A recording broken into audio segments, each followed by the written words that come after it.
What's going on, boxing heads? We're going to recap the entire card of the Bivol versus Beterbiev rematch. We have a lot to get through today, so as Mills Lane would say, let's get it on. Starting with the main event, Dmitry Bivol outfights Artur Beterbiev in their second meeting, and he is your new 175-pound undisputed champion.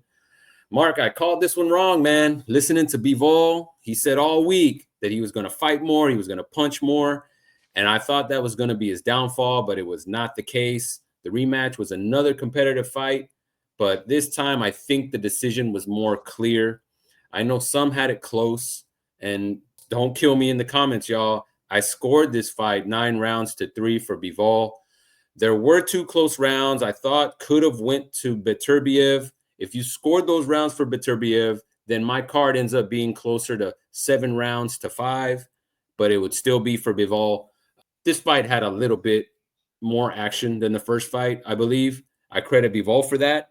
I think he sat down on his punches more this time. He fought a little more flat-footed. He was more efficient this time, used more lateral movement, but it was still conservative. And I think that was important because he took the fight to Beterbiev more, but he wasn't always in front of Artur. This wasn't an easy fight, even though I had scored it wide. Bivol had to survive some scary moments in there. Beterbiev started off more aggressively in the second fight. He really turned it on in the middle rounds, and he even had Bivol hurt on a couple of occasions. There was a right hand he landed to the head, and there was a body shot, too, that stunned Bivol. Overall, the difference was Bivol's footwork, his lateral movement, his increased combination punching, and the heart he showed in overcoming Beterbiev's run in the middle rounds. Bivol made it through the fire, and he's now the undisputed 175-pound champion. Tell us about your scorecard, Mark, and should there be a trilogy? Well, no, I had it 7-5.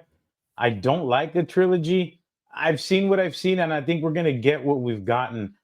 Saying that, the first Beterbiev Bivol fight, probably one of the best 175 fights in history. This one was even better than that. Even from the early 2000s with your Roy Joneses and your Calzaghes and your Tarvers, this one is right up there. Bivol did his thing. I thought that in the rematch, he had to take at least one or the 2 last of the 4 rounds. And I started with the 9th. I was watching it with Mike. I said, Mike, he's got to win the 9th round. Mike says, why? He's got it pretty much taken care of. I says, nah, this is where Beterbiev takes over. But Bivol did it. He won the 9th, and then he took over the 10th. After that, I said he just needs to stay up. Beterbiev took a brutal 12th round. He won that one, and he gave it to Bivol, but Bivol stood in there. I liked it. Once again, probably the best 175 fight I've ever seen. That includes the early 2000s, David. And Bivol did his thing. I'm happy for him. He's got 5 belts, man. He's got 5 belts just like that. It's a great feeling for him. I was really happy with this fight, man. But I don't need to see it again. I mean, I think we've seen what we've seen. Yeah, we need the rubber match. I don't think we need it right now. I would even like for both of them to fight other people. We can get the rubber match down the line.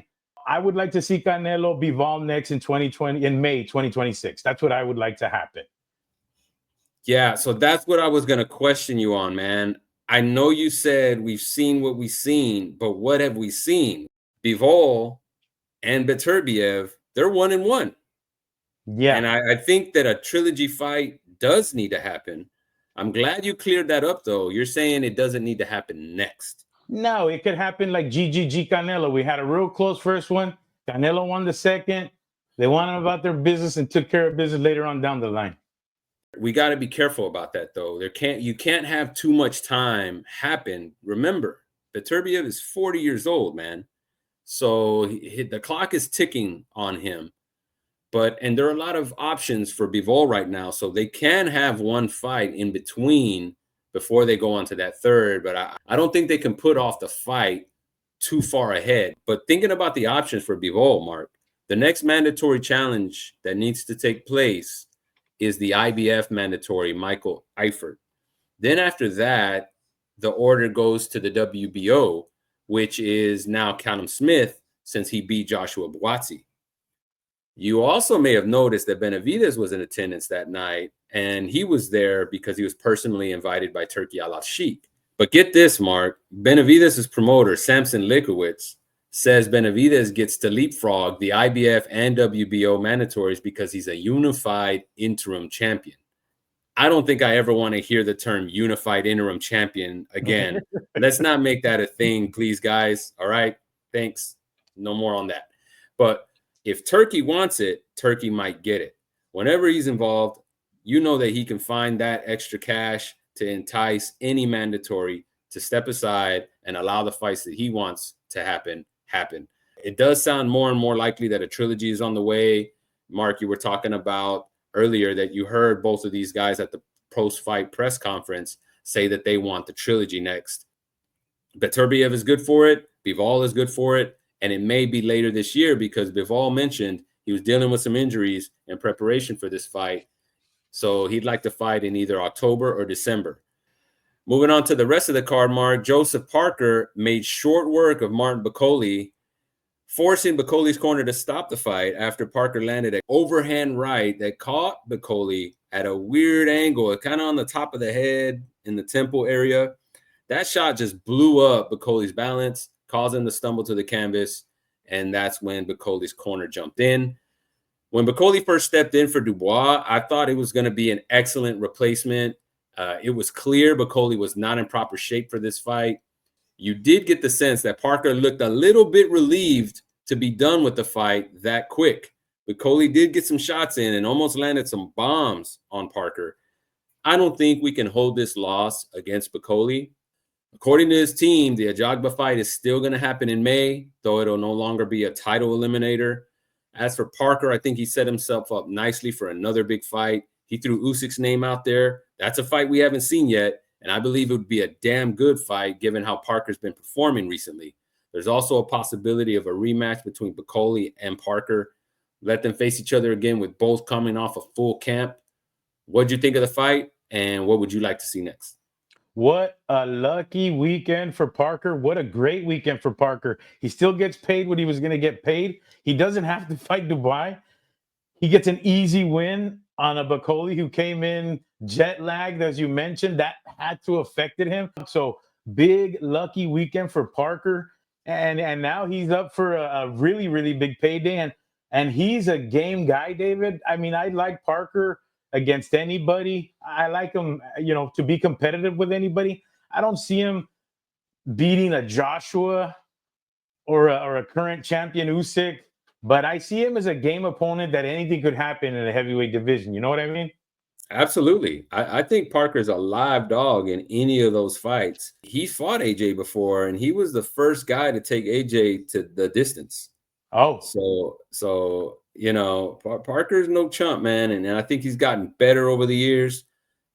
He's definitely up for a big fight. Virgil Ortiz got the biggest win of his career, earning a unanimous decision against former WBA champion Israel Madrimov. I, like many others, expected this to be the fight of the night, but Madrimov was largely responsible for that not being the case. Madrimov started off employing lots of side-to-side movement. He was clearly trying to confuse Ortiz and throw him off his game, but that strategy was largely ineffective. Virgil never really got frustrated with that style. I think we saw Virgil grow up a bit Saturday, Mark. I was impressed by his composure and his ability to stay controlled. Sometimes Virgil can be wild and he'll get emotional in fights. He didn't do that versus Madrimov. He slowly broke him down with jabs and body shots until Madrimov began to tire. And once Madrimov slowed down, that's when Virgil began closing the gap and opening up.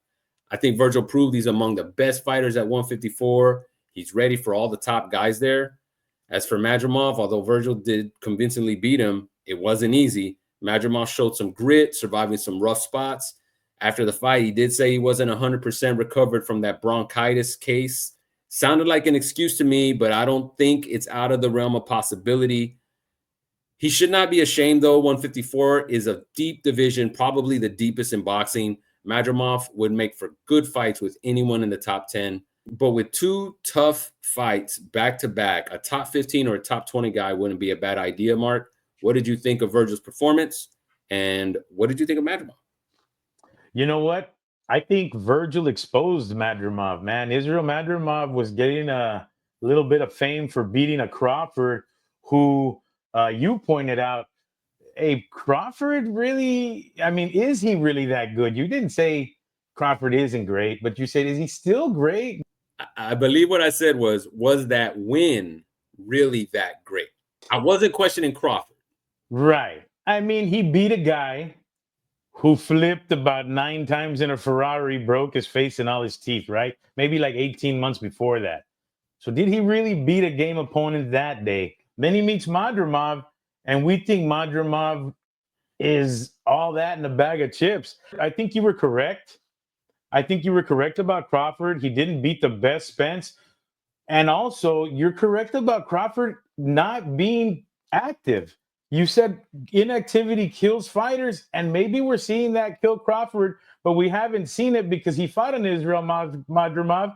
And when Madrimov fought Crawford, it made him seem like he's much better. And I think Virgil exposed it, but Virgil is getting a lot better every single fight. I was worried early, but about the fourth round, Virgil kind of caught his groove and kept going. I like that he's staying tight. He's not exposed anymore. His elbows are in tight. His chin is definitely tucked in and he's not lunging in anymore. And he can box mid range like nobody else. You and Mike were talking about it the other day in the text, and I never really noticed, but that is his best, skill, fighting mid range in the middle of the ring. Is he going to be one of the best? Is he going to be the face of boxing? I think it's going to take him a long time. It's going to take him 2 years, 3 years at most, yeah, at least. But I think he's going to get there.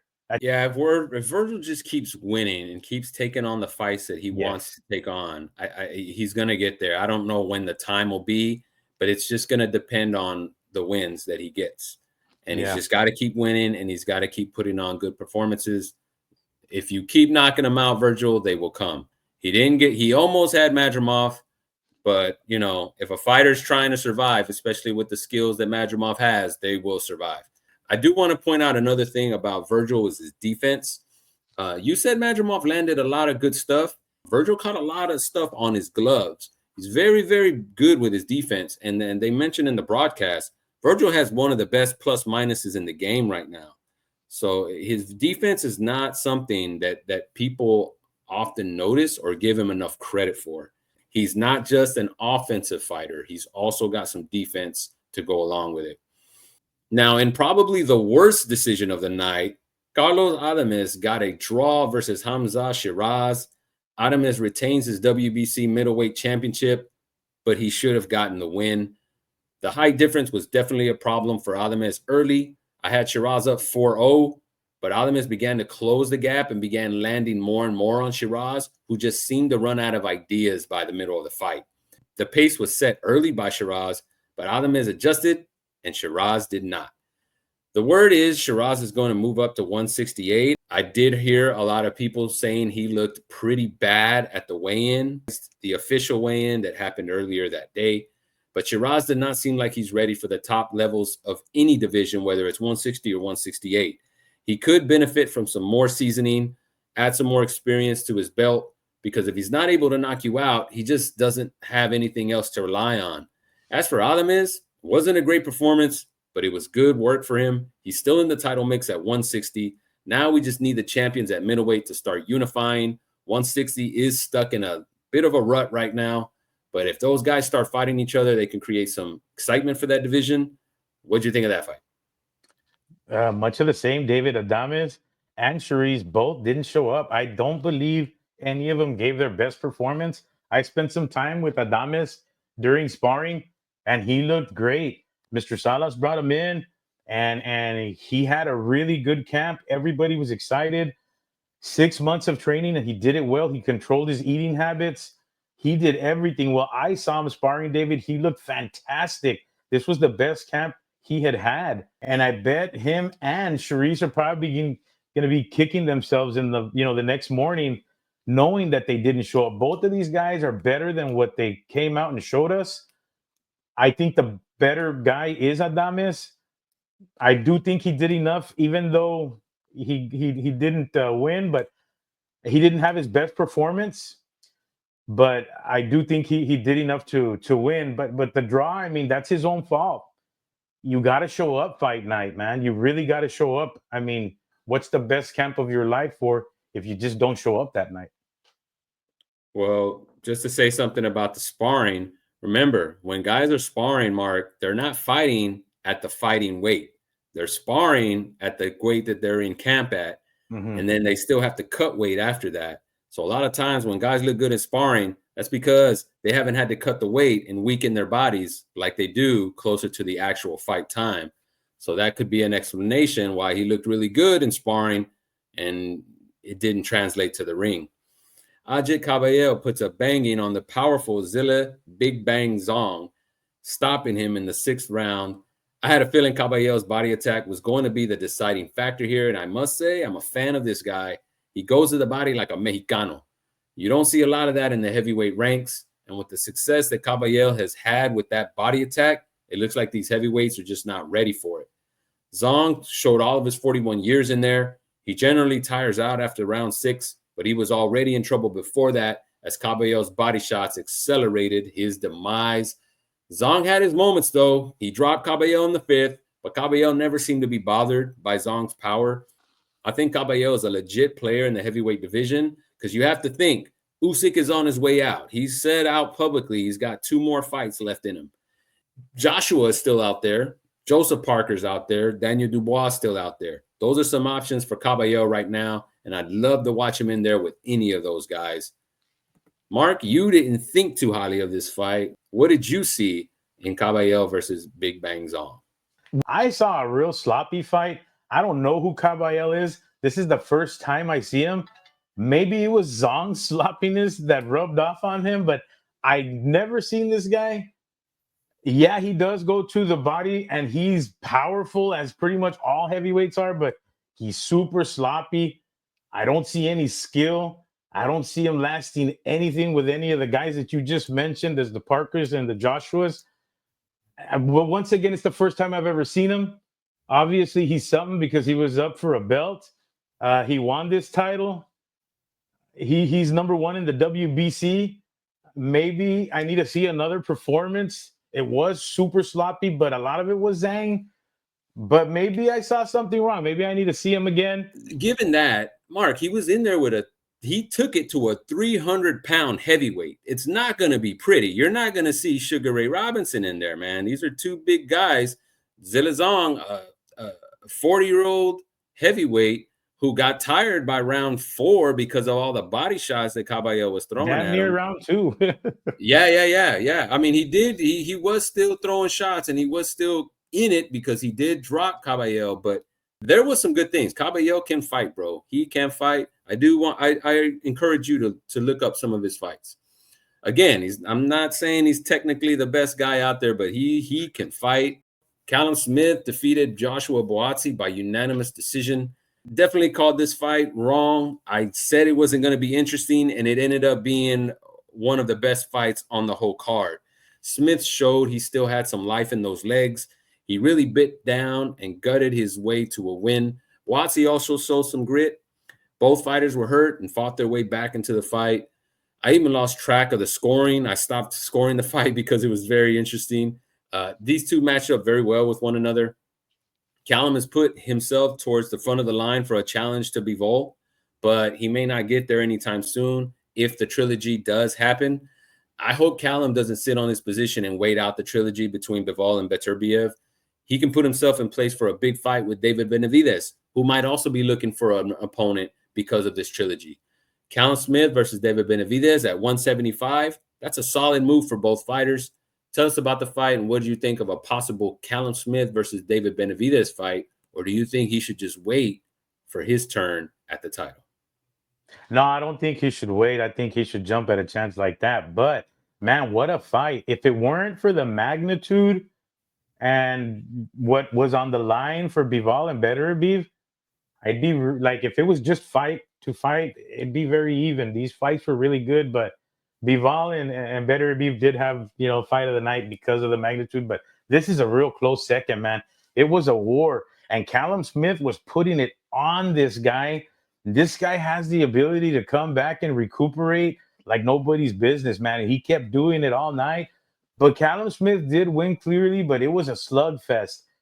Callum Smith, David, I'm really happy for this guy. The thing a lot of people don't know about Callum Smith is he doesn't need to be doing this.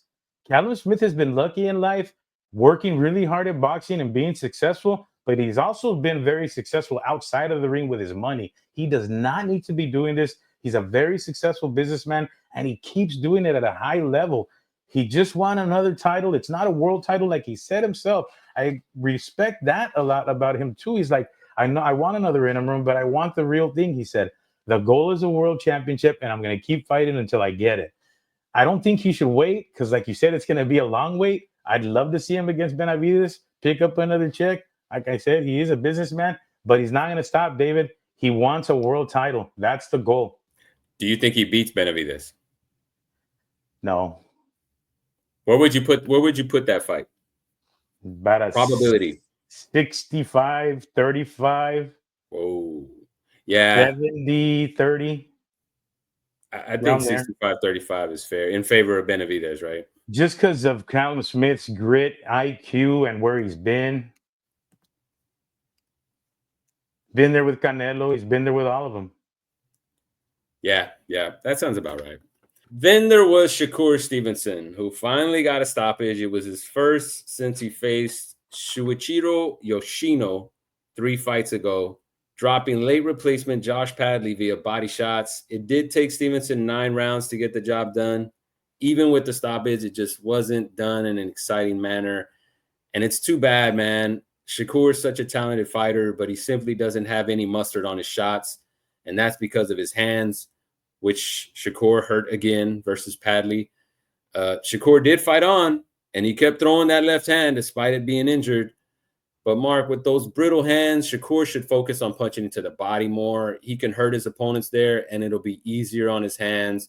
Either way, this is going to be an ongoing thing with him. So much so that he's even said he won't be fighting more than twice a year because of his hands. Now, you have to wonder this.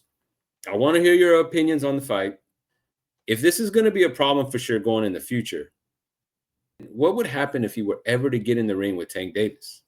I mean, if he had to resort to fighting him with one hand because it got hurt during the fight, that would be a huge problem, wouldn't it?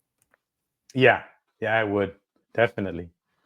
But I like the So fight. it's not a given. It's not a given that he can beat all these guys in there if he has to deal with this issue. It's not a given. No, it's not a given. David Shakur's performance was awesome. He showed his speed. He showed that he can go toe-to-toe if he knows he's not in danger, though, right? Padley showed him no danger. Like you said, he went to the body a lot because he was trying to get the knockout. He went for it really hard. It was hard to get him. Josh Padley, he's got a little bit of a chin, but I mean, Shakur's pillow-fisted. I don't know if anybody else would have taken Padley out quicker. Maybe they would have. We don't know what Padley's chin is, right? Because Shakur's punch is not a good test. But he did what he had to do. He got him out, and he did it toe-to-toe, maybe to stop some critics. He saw an opportunity to. Did he stop his critics? Hell no. They're still going to criticize him and say he's going to be a boring fight when he fights a Cepeda, when he fights a Tank, when he fights some of these other guys at 135. Who's he going to fight next at 135, David? He's been kind of on cruise control since De Los Santos hasn't had a big fight. Cepeda's kind of fallen off. Tank doesn't want it. Kid Austin fell off. Now he's claiming people are avoiding him. We know that's not true, but he can say that, right? He can say that.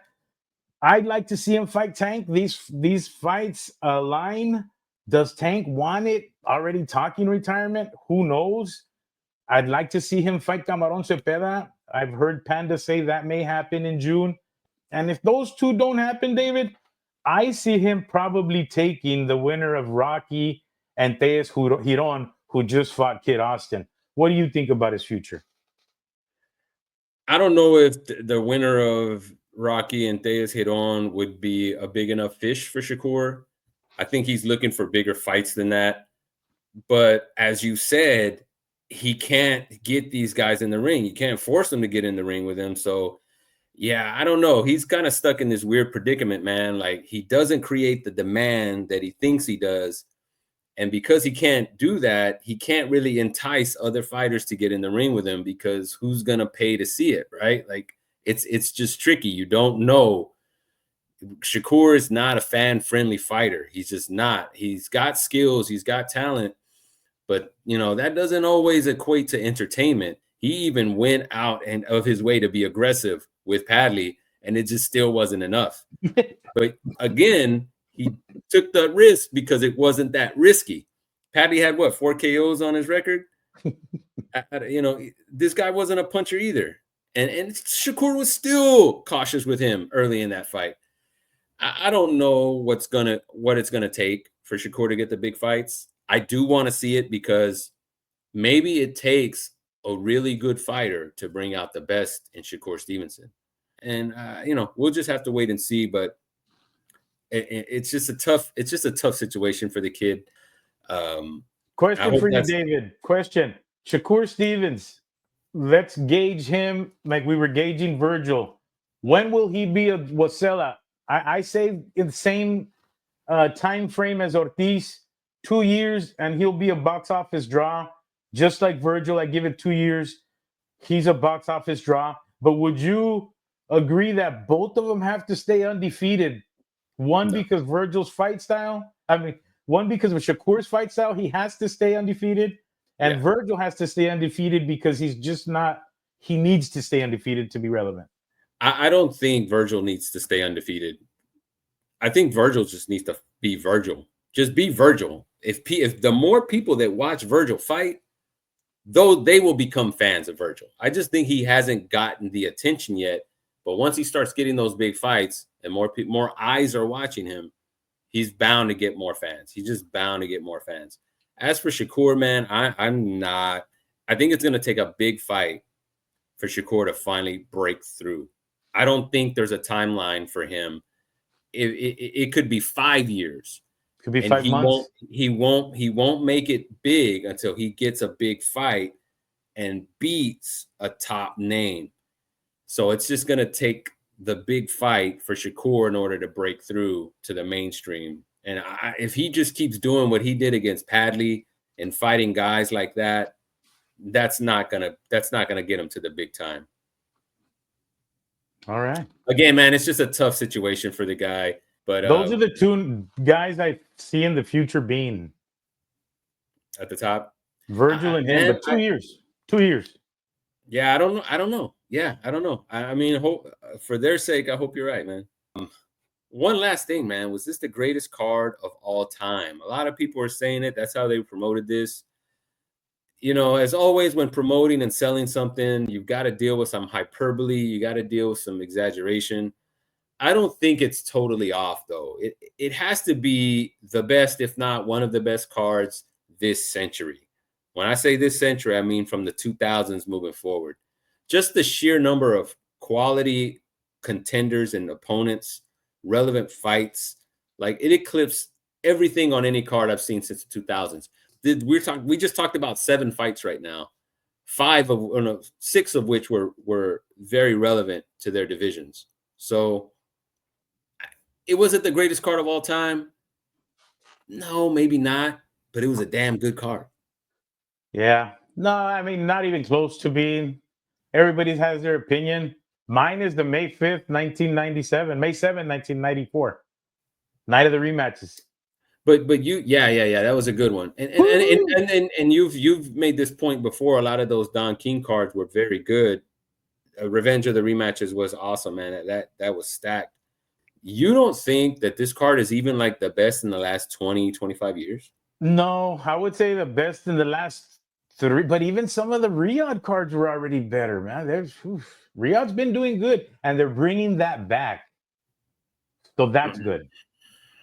All right. But it's not nowhere close to best in history. Well, that'll do it for this episode. That was a lot of boxing talk. Don't forget to drop a comment and let us know what you thought about the fights on that excellent card, even if it wasn't even close to all time. Like Mark says, the best, in my opinion, 175 fight in history. That's a tough one, but it was definitely, I'd say this century had to be one of the best light heavyweight fights. I agree with you there.